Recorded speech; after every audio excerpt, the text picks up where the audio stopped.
தாயாக வந்தென்னை தயை கூட்டுவாயா, சேயாக தினம் என்னை சீராட்டுவாயா.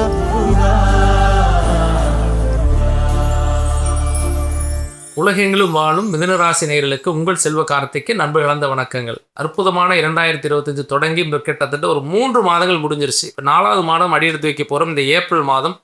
இந்த ஏப்ரல் மாதம் என்னங்க செய்ய போகுது? இந்த ஏப்ரல் மாதம் இந்த போன 3 மாதங்கள் மாதிரியே போயிடுமா? எப்படி நமக்கு எதுவுமே நடக்காதா அப்படிங்கிறது கூட ஒரு கேள்வியாக கூட உங்களுக்கு இருக்கலாம். ஒரு சிலருக்கு தமிழில் செவ்வாய் வேறு நீசம் பெறார், அதனால் ஏதாவது பிரச்சனை வருமா அப்படின்னு கூட கேட்டுட்டு இருந்திருக்கலாம். கண்டிப்பாக இந்த 2025 உங்களுக்கு இந்த ஏப்ரல் மாதத்தில் ஒரு நல்ல சிறப்பு அப்படின்னு நம்ம பார்த்தோம்னு சொன்னால், விரயத்தில் இருக்கக்கூடிய குரு ஒரு பக்கம் இருந்தாலும் கூட விரையாதிபதினு சொல்லக்கூடிய சுக்கிரன் அவர் பார்த்தீங்கன்னா உங்களுக்கு 10வது வீட்டில், அது குருவுடைய வீட்டில் பார்த்தீங்கன்னா பரிவிதனை வர்றார். அப்போ 10ஆம் அதிபதியான குரு பகவான் விரயஸ்தானத்தில் இருந்தாலும் கூட விரையாதிபதியான சுக்கிரன் பார்த்தீங்கன்னா அந்த வீட்டில் பரிவிதனை பெறதும், 2ல் செவ்வாய் பார்த்தீங்க அப்படின்னா நீசம் பெற்றால் குடும்பஸ்தானத்தில் நீசராசி அதிபதி சந்திரன் அப்படிங்கிறதுனால நீச பங்கம் பெறுவதும், 3ஆம் அதிபதியான சூரிய பகவான் பார்த்தீங்கன்னா அவரும் 10வது வீட்டில் இருக்கிறது. அந்த வீட்டில் பார்த்தீங்கன்னா ஆல்ரெடி புத பகவான் உங்கள் லக்ன ராசிநாதனான புத பகவான் அந்த வீட்டில் இருக்கிறது. இந்த மாதிரியான விஷயங்கள்னால இந்த காலகட்டம் கண்டிப்பாக ஏப்ரல் மாதம் உங்களுக்கு ஒரு பெட்டரான ஒரு காலமாக இருக்க போகுது.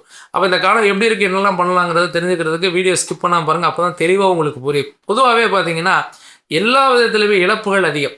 எல்லா விதத்துலையும் இழப்புகள் அதிகம் அப்படின்னு சொன்னால் மெயினாக சொல்லப்போனால் கடன் பிரச்சனை, அதே மாதிரி வேலை இல்லாத ஒரு சூழல். ஒரு சிலருக்கு வேலையிலிருந்தும் எனக்கு அந்த வேலையில் திருப்தி இல்லைங்க, நான் பண்ணக்கூடிய உழைப்பு ஆர்டருக்கான ரிசல்ட் இல்லைங்க, நான் என்ன செஞ்சாலும் எனக்கு பேர் கிடைக்க மாட்டேது, என்ன செஞ்சாலும் எனக்கு பிரச்சனை தான் உருவாகுது அப்படின்னு சொல்லக்கூடியவங்க அதிகம். கிட்டத்தட்ட மன உளைச்சல் ரொம்ப சந்திச்சுட்டே இருக்கீங்க. அதிகப்படியாக பார்த்தீங்கன்னா ஃபேமிலி ரீதியாகவும் சந்திக்கிறீங்க, வெளியாட்கள் ரீதியாகவும் சந்திக்கிறீங்க. இன்றைக்கி சந்தோஷமாக இருக்கிறீங்களான்னு கேட்டால் இல்லை அப்படிங்கிறத மிகப்பெரிய ஒரு கேள்வியாக இருக்குது உங்கள்கிட்டையும். அப்பேற்பட்ட சூழலில் இந்த 2025 இந்த ஏப்ரல் மாதத்தில் கண்டிப்பாக உங்களுக்கு ஒரு பனி போல் விலகக்கூடிய ஒரு சூழல் காத்துக்கிட்டு இருக்கு. செவ்வாய் பார்த்தீங்கன்னா கரெக்டாக 2ஆம் தேதி அன்றைக்கி, ரொம்ப நாள் கிடையாது, கரெக்டாக மாறி ஏப்ரல் 1 ஏப்ரல் 2ஆம் தேதி அன்றைக்கி செவ்வாய் உங்கள் ராசியிலிருந்து விலகி 2வது வீட்டுக்கு போகிறார். இப்போ ராசியில் இருந்த செவ்வாய் நன்மையை கொடுத்தாரானா இல்லை, அப்போ 2க்கு போகிறதா நன்மை கொடுப்பாரா, நீசம் மாறாரா, நீச பங்கம் பெறுறதுனால கண்டிப்பாக 100% பார்த்தீங்கன்னா உங்களுடைய பிரச்சனைகளை சரி பண்ணுவார். மெயின் பொருளாதார பிரச்சனை, பணம் சார்ந்த விஷயங்கள், கொடுக்கல் வாங்கல், நம்ம ரொம்ப நாள் கொடுக்க முடியாத பணம் அல்லது நமக்கு வர வேண்டிய பணம், அல்லது பார்த்திங்கன்னா நல்ல தொழிலில் லாபகரமான ஒரு சூழல், அல்லது நல்ல வேலை கிடைச்சி அதனால் வரக்கூடிய ஊதியம். நான் ரொம்ப வருஷமாக பார்த்திங்கன்னா ஒரே சம்பளத்துக்கு வேலை செய்கிறேங்க, நான் ஒரு குறிப்பிட்ட பேக்கேஜ்லேயே நான் இருந்துட்டுருக்கேன், எனக்கு இன்க்ரிமெண்ட்டே வரல அப்படிங்கிறவங்களுக்கு ஒரு நல்ல இன்க்ரிமெண்ட் கிடைக்கலாம், அல்லதுக்கான பேச்சுவார்த்தை நடத்தலாம், அல்லது உங்களுடைய வேலை சார்ந்த முக்கிய முடிவுகள், முக்கிய நிறுவனம் நீங்கள் முடிவெடுத்து அடுத்த கட்ட நகருக்கு பயணிக்கலாம். ஆக மொத்தத்தில் இந்த காலகட்டம் தொழிலை பொறுத்த வரைக்கும் ஓரளவுக்கு பேலன்ஸ் பண்ணி அடுத்த லெவலுக்கு போகிறதுக்கான வாய்ப்புகள் அதிகமாக இருக்குதுங்க.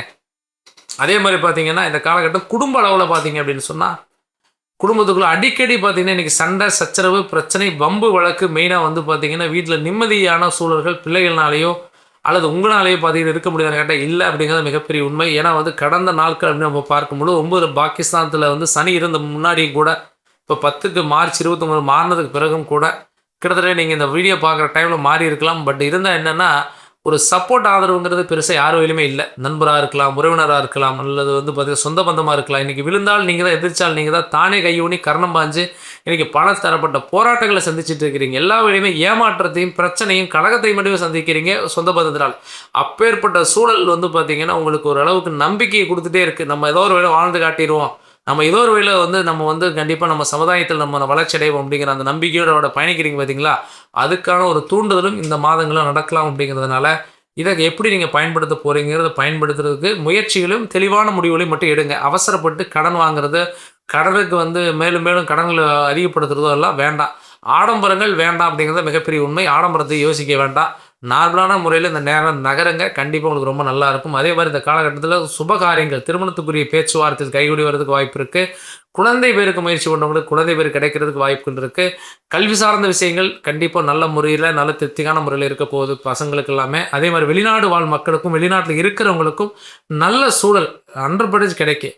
அப்போ என்னென்னா மன மகிழ்ச்சி, ஹாப்பினஸ் அங்கே கிடைக்கும். அப்போ ஹாப்பி வந்ததுன்னா எப்படி வரும், நமக்கு தேவையான போதிய வருமானம், தேவையான ஃபேமிலி கூட பயணிக்கிறது, சந்தோஷமாக பயணிக்கிறது, ஒற்றுமையாக பயணிக்கிறது, இப்படி இருந்தாலும் ஆட்டோமேட்டிக்காக ஃபேமிலிக்கு நன்மைகள் வந்துடும். அப்போ அந்த சூழலாக வரும். அதே மாதிரி இந்த செவ்வாயை பொறுத்த வரைக்கும் பார்த்தீங்கன்னா மெயினாக நீங்கள் கவனிக்கக்கூடிய விஷயங்கள் ஆரோக்கியம்.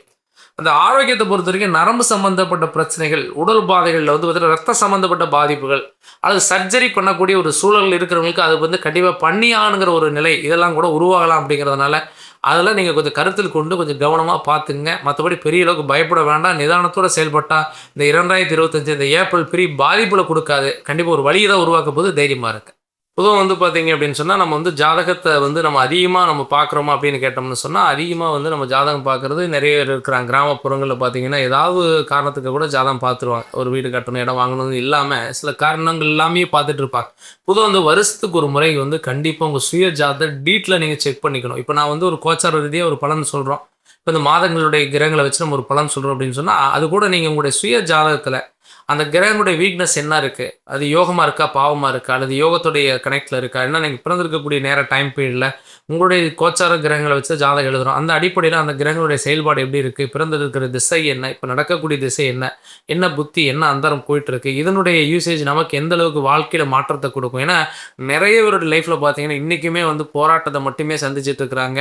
நல்ல தொழில் அமையல, நல்ல மனைவி அமையல, நல்ல ஒரு குடும்பம் அமையல, கணவர் அமையல, அதே மாதிரி பிள்ளைகள் நல்ல முன்னேற்றம் அடைய முடியல, எப்போவுமே கடன் இருந்துகிட்டே இருக்குன்னு சொல்லக்கூடிய பிரச்சனை சந்திக்கிறவங்க நிறைய பேர் இருக்காங்க. அப்பேற்பட்டவங்களுக்கு எப்போதாங்க மாற்றங்கள் வரும், அது வந்து தெரிஞ்சுக்கிறதுக்கு ஜாதகம் கண்டிப்பாக தேவைப்படும். அந்த ஜாதகம் சரியாக இல்லைன்னு வச்சுங்களேன், ஒரு சிலர்லாம் ஜாதகம் கொடுக்குறாங்க, கைப்படல வந்து ஜாதகம் வருது, பார்த்தா டேட்டா பொறுத்து டைம்லாம் போட்டு பார்த்தா லக்னம் மாறுது, அல்லது நட்சத்திரமே தப்பாக இருக்குது, திசாபுத்தியுடைய சேஞ்ச் இருக்குது, நிறைய மாற்றங்கள் வருது. அப்போ என்னென்னா அதை வச்சு அவங்க பயணிச்சுட்டு இருப்பாங்க. அதுக்காக தான் அவங்களுக்கு வந்து கரெக்டான ரிசல்ட் கூட கிடைக்காம போயிடுது. அதனால் சுய ஜாதகம் இருக்கிறது நல்ல விஷயம் தான். அந்த சுய ஜாதகம் சரியாக இருக்கான்னு ஒரு டைம் செக் பண்ணிக்கோங்க. அதே மாதிரி இப்போ நடைமுறை சுய ஜாதகத்துடைய தன்மையை தெரிஞ்சுக்கிட்டும், கோச்சாரத்தை தெரிஞ்சுட்டும், அதுக்கு தகுந்த மாதிரி தொழில் தொடங்கலாமா வேண்டாமா, அடுத்த நகருக்கு எப்படி போகலாங்கிறத தெரிஞ்சுக்கிட்டு நீங்கள் பயணிச்சிங்கன்னு சொன்னால் கண்டிப்பாக ரொம்ப நல்லாயிருக்கும். உங்கள் அருகில் இருக்கக்கூடிய அஸ்ட்ராலஜர்கிட்ட கன்சிடர் பண்ணி பார்த்து தெரிஞ்சுக்கங்க. இல்லைங்க எனக்கு ஜாதகம் வந்து என்கிட்ட வந்து இல்லை, நல்ல ஒரு ஜாதகம் எழுதணும்னு நினச்சாலோ, அல்லது உங்களுக்கு கம்ப்யூட்டர் ஜாதகம் வேணும்னு நினச்சாலும் நம்மளையும் கான்டாக்ட் பண்ணுங்கள். இல்லை ஜாதகம் பார்க்கணும்னு நினச்சிங்கனாலும் நம்மளை கான்டாக்ட் பண்ணுங்கள். நம்மளுடைய ஆஃபீஸ் வந்து நேரில் நீங்கள் வரலான்னு நினைக்கிறீங்க அப்படின்னா, நம்ம வந்து கோயம்புத்தூரில் ராமநாதபுரத்தில் ஜெம் ஆஸ்பத்திரி பக்கத்தில் நம்மளுடைய ஆஃபீஸ் இருக்குது. நேரில் ஒரு நாள் வாங்க. இல்லைங்க எனக்கு ஃபோன் கன்சல்டிங் பண்ணி கொடுங்க, எனக்கு ஆன்லைன்லேயே எனக்கு ஜாதகத்தை அனுப்ப முடியுங்களா, அல்லது வந்து எனக்கு வந்து ஜாதகம் கைப்பட எழுதி எனக்கு அனுப்ப முடியுமானா கண்டிப்பாக தாராளமாக அதையும் பண்ணிக்கலாம். நீங்கள் அதுக்கு வந்து நம்முடைய வாட்ஸ்அப் நம்பருக்கு வந்து மெசேஜ் பண்ணுங்கள். உங்களுக்கு என்ன நீட் இருக்கோ அதுக்கு தகுந்த மாதிரி நம்ம உங்களுக்காக சிறப்பான முறையில் கண்டிப்பாக பண்ணி கொடுப்போம். அதை பற்றி கவலைப்பட வேண்டாம். கண்டிப்பாக மீண்டும் ஒரு நல்ல நாளில் நல்ல ஒரு வீடியோவில் சந்திக்கிறேன். நன்றி, வணக்கம்.